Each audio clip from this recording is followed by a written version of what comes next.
दोस्तों आज के इस वीडियो में हम डिस्कस करने वाले हैं आपके BSc third year 5th semester zoology के यूनिट 8 से जुड़ा हुआ टॉपिक। और हमारा आज का टॉपिक है विजुअल रिसेप्टर इन मैन, यानी कि आँखों में पाए जाने वाले ऐसे रिसेप्टर जो कि हमें देखने में मदद करते हैं। और ये कौन कौन से रिसेप्टर होते हैं, इनके टाइप्स क्या है, इनके फंक्शन क्या है, इन सभी टॉपिक को हम आज के इस वीडियो में डिटेल से डिस्कस करेंगे।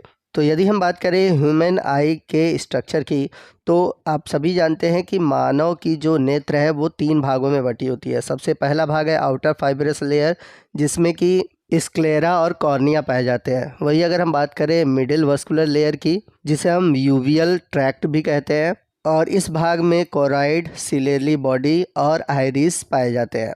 वहीं अगर हम बात करें इनर नर्व टिश्यू लेयर की, यानी कि जो थर्ड लेयर है, जहाँ पर रेटिना पाया जाता है। तो यहाँ पर आप ह्यूमन आई के डिटेल स्ट्रक्चर को देख सकते हैं। तो सबसे बाहर की ओर होता है आउटर लेयर, जिसमें कि स्क्लेरा और कॉर्निया पाए जाते हैं। वहीं अगर हम बात करें मिडिल लेयर की, तो मिडिल लेयर में आपको ciliary body, iris, lens, pupil, ये सभी देखने को मिलते हैं। और सबसे अंदर की ओर, यानी कि जो थर्ड लेयर होती है, जहाँ पर रेटिना, कोरॉइड और फोविया, ये तीनों ही पाए जाते हैं। तो ये तीनों ही थर्ड लेयर में पाए जाते हैं। और यहाँ पर आप देख सकते हैं ऑप्टिक नर्व, जो कि सिग्नल को रिसीव करती है।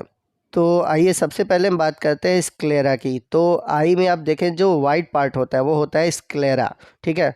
तो पूरा जो आई बॉल है, यानी कि आँख का जो गोला है, वो पूरा वाइट होता है। सिर्फ एक जगह नहीं होता, वो है रेटिना वाले भाग में। बाकी हर जगह वाइट होता है और उस वाइट भाग को हम बोलते हैं स्क्लेरा। स्क्लेरा के बाद है कॉर्निया। तो जो क्लियर लेंस होता है आँखों के सामने की ओर, उसी को हम बोलते हैं कॉर्निया। और ये एक ट्रांसपेरेंट कवरिंग होता है, जिसके थ्रू जो लाइट होती है वो आँखों के अंदर प्रवेश करती है।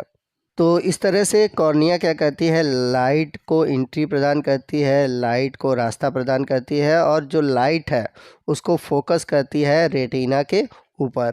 अगला स्ट्रक्चर है कोरॉइड। तो आँखों में आपको जो चॉकलेट ब्राउन कलर का स्ट्रक्चर दिखाई देता है वो होता है कोरॉइड। तो जनरली आपको ये चॉकलेटी ब्राउन कलर का दिखाई देता है, लेकिन किसी किसी में ब्लू या फिर ग्रीन कलर में भी दिखाई देता है। अगला पार्ट है आइरिस। तो आइरिस जो होता है ये कलर्ड पार्ट होता है। तो आप देखेंगे कि कोरॉइड के बगल में आप देखेंगे ये जो कलर पार्ट दिख रहा है, जो कि कंट्रोल करता है लाइट के इंटरिंग को। और इसी के बगल में आप बीच में जो देख रहे हैं, बीचों बीच, ये है प्यूपिल। बात करें अगर हम आइरिस के फंक्शन की, तो आइरिस करता क्या है कि ये प्यूपिल्स के थ्रू कितनी लाइट इंटर करेगी आँखों के अंदर, यानी कि कितने अमाउंट ऑफ लाइट इंटर करेगा आँखों के अंदर, ये कंट्रोल करता है।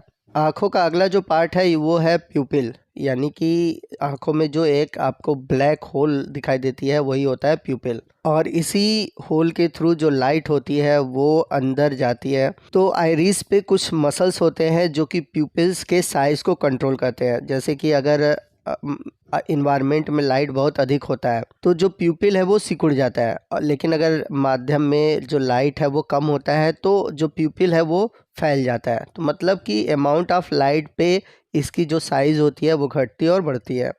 प्यूपिल के ठीक पीछे ही पाया जाता है लेंस। तो ये जो लेंस होता है हाईली इलास्टिक होता है, सर्कुलर होता है, और आपको बता दें कि ये बाई कन्वेक्स होता है। और इसी लेंस के कारण ही हमें पता चलता है कि कोई वस्तु हमारे पास है या फिर दूर है।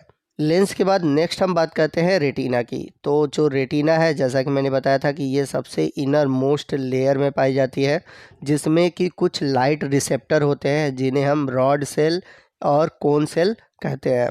तो ये जो सेल होते हैं ये क्या करते हैं, लाइट को इलेक्ट्रिकल सिग्नल के रूप में बदलते हैं। आपको बता दें कि किसी भी वस्तु का जो प्रतिबिंब होता है वो हमारे नेत्र की रेटिना पर बनता है, यानी कि जो भी हम वस्तु देखते हैं उसका जो इमेज होता है वो हमारे रेटिना पर बनता है। अब मनुष्य के नेत्र के रेटिना में जो होती है वो 2 प्रकार की कोशिकाएं होती हैं, और ये दोनों कोशिकाएं बहुत ही बड़ी मात्रा में पाई जाती हैं।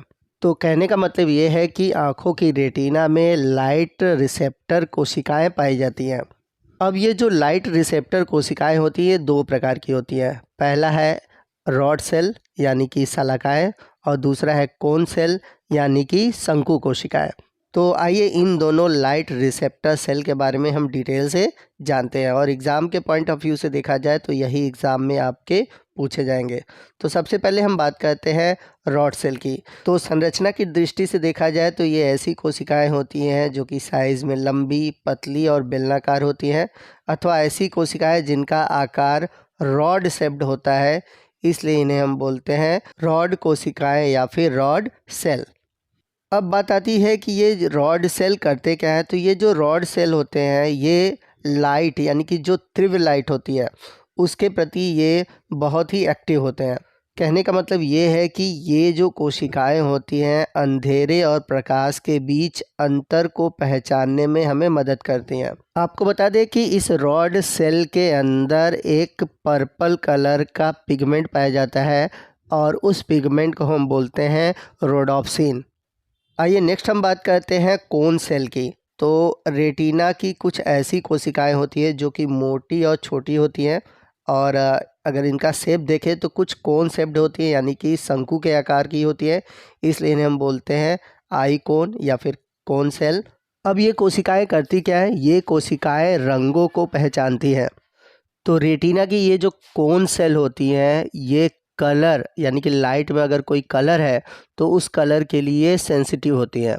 तो कलर के लिए सेंसिटिव होने के कारण ही मनुष्यों को जो अलग अलग प्रकार के जो रंग है उनके बारे में जो ज्ञान होता है, उनके बारे में जो नॉलेज होता है, इन्हीं कोशिकाओं यानी कि कोन सेल के कारण ही होता है।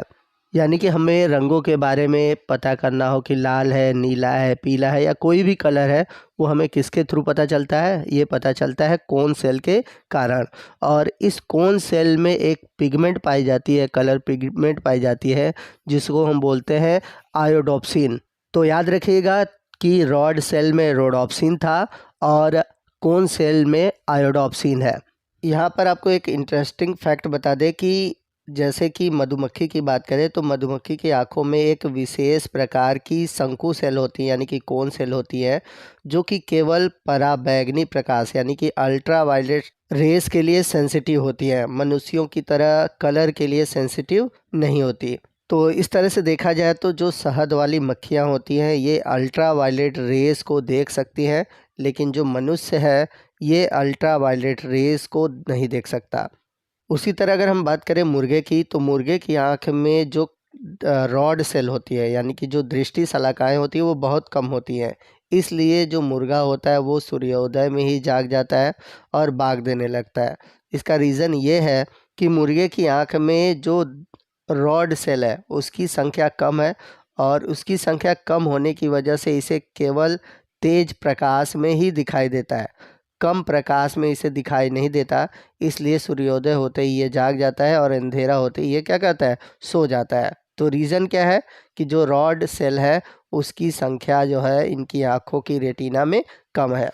तो ये थे दो तरह के रिसेप्टर जो कि हमारी आँखों में पाए जाते हैं, रॉड सेल और कोन सेल। तो दोस्तों इसी के साथ हमारा आज का ये जो टॉपिक है वो ख़त्म होता है। आई होप आपको सभी टॉपिक अच्छे से समझ में आ गए होंगे। आपको आज का ये वीडियो कैसा लगा कमेंट करके ज़रूर बताइएगा। वीडियो अच्छा लगा हो तो प्लीज़ वीडियो को लाइक करिएगा, अपने दोस्तों में शेयर कीजिएगा। मिलते हैं अगले वीडियो में अगले टॉपिक के साथ, तब तक के लिए जय हिंद, जय भारत।